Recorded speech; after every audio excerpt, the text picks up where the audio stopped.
Do you want to look like this autumn, but you don't know what products to use and you don't know how to use them? I'm a pro makeup artist and I'm going to show you a super easy autumnal makeup look that you can do in literally 10 minutes. And the best part is, it's all affordable makeup. Don't worry, this video is going to be super beginner friendly, like my boyfriend could probably do it. So grab a tea and let me share all of my pro makeup artist tips on creating this autumnal makeup look. Starting with the best drugstore product I have ever bought. This is the Maybelline Superstay Skin Tint, and although it's a skin tint, it has coverage. I'm going to be pro makeup artist about it. I will always apply it on the back of my hand before I start. This way you have a lot more control. You can just build it up as much as you'd like. In autumn, I always struggle with dehydrated skin, so I need my foundation to be hydrating. I think it's like $12.99 and it's honestly one of my favorite drugstore foundations. I think I was scared to use this at first because it said skin tint and I'm a coverage kind of girl. It's like medium to buildable in my opinion. I always use a brush personally just so that I can get the most even coverage around my skin. If you use a beauty blender or your fingers, you'll probably get less coverage. I'm using the NYX Bear With Me concealer, one of the best NARS Radiant Creamy Concealer dupes I have ever used. Putting it on the back of my hand to start with, she covers so well for a drugstore concealer. If you struggle with creasing under your eyes, try this. I'm gonna apply it on the side of my nose and then bring it up almost like this shape,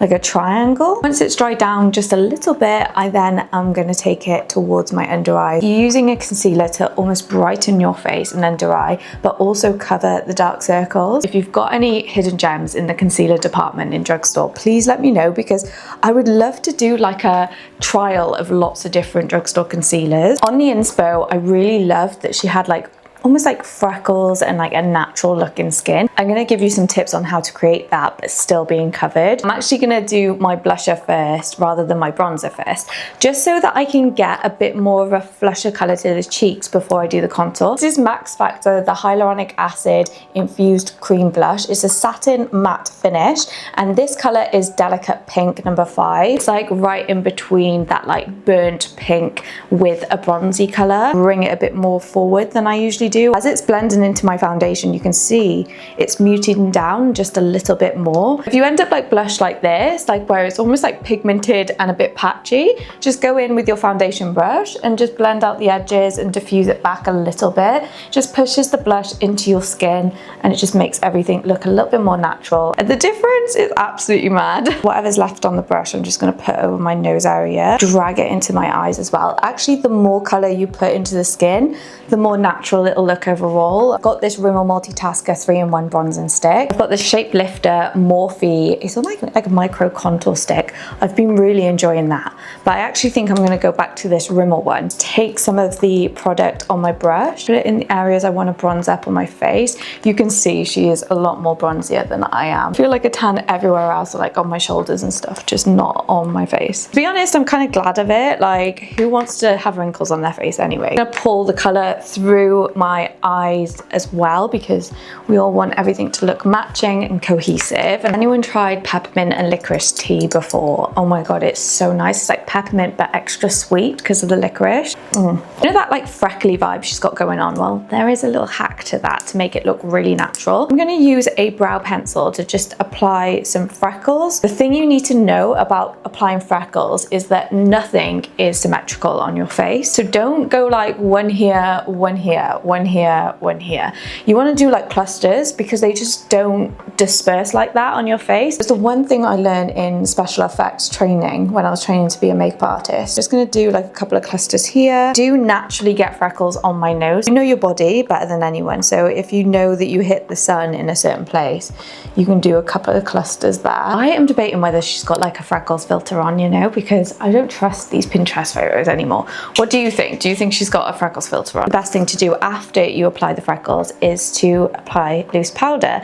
And you guys know this is my holy grail. This is what's going to set your makeup down in place. It's going to cement it and it's going to make it even more long wearing so you don't need to touch up throughout the day. And it's also going to really airbrush out, smooth those pores. It's going to give that autumny airbrushed mattified sort of skin. A fair amount of powder on there, and I've evened it out by tapping it onto the back of my hand before I apply it. Press it where I put the concealer. I'm gonna do almost like a baking technique. I haven't actually showed you this on this channel before. Taking a little bit here, just cleaning up my contour. I don't like to let it sit like a lot of people because I find that it looks really harsh.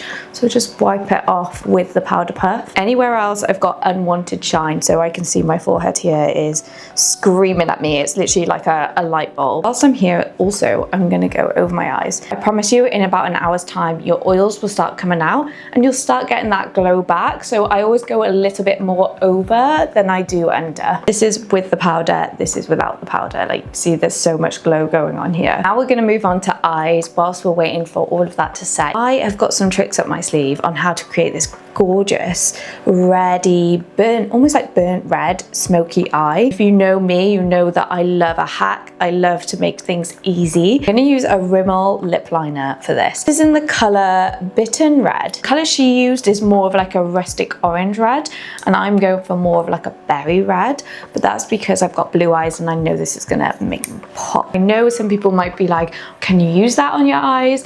Well, there are no rules in my world, but there might be rules in your world. So do with that information as you wish. I'm just gonna take it over those lashes. I'm trying to keep it as close to my lash line as I possibly can. Doesn't matter if it's not perfect because we're gonna blend it out. Eyeliner underneath. I'm just gonna wing it out just a little. I have kind of gone right into that inner corner, by the way. Taking another Rimmel liner in Brownie Pie. Such a nice name. I'm gonna take that in my waterline. So going up on the waterline, also in the bottom. And I'm gonna get a really small round brush and we're just gonna blend all of that. I'm gonna take a brush and just smoke out that outer corner. You can use a clean brush just to like go over everything. When you put the mascara on, I feel like it all just like comes together. So I'm just gonna add a little bit of a lash curl. This is the time of year where I bring out my brown mascaras. This is Thrill Seeker from Rimmel. We're using a lot of Rimmel products today. That's unintentional. I've just been picking them up more recently. This is the Extreme Volume Mascara. It's in the color 2 Cappuccino. I actually switched between this one and the Burgundy mascara from Sky High Maybelline. Just need 2 liners, a red and a brown, and you're good to go with a little bit of brown mascara. I've got my makeup artist hat on. To match the lip to the eye, I would have to do something browny, like almost like warm toned brown. The lip liner we used for the eye inside the waterline, I'm going to start with that Brownie Pie, but I do like a strong curved Cupid's bow. Something really satisfying when you put a dark lip on. I'm going to use the other side to just blend it out. Use Tiramisu from Rimmel again. I've got all of the Rimmel lip liners, I'm not going to lie. This is a warmer, nudier tone, kind of almost like overlap that lip liner. I actually think I'm just going to put Maybelline Lifter Gloss in Moon Pink with a blue reflect. Look how blinding that is. Like, that's crazy for drugstore. I use this in my TV job quite a lot on the presenters. One of my favorite looks I've ever done on this channel. Please let me know what you think in the comments. I literally had the best time with you guys doing my makeup. Like, there's something about cozy season and doing tutorials. So if you like these videos and you want to see more of me on your feed, then you know what to do. Hit the subscribe and like button, and I will see you in my next video.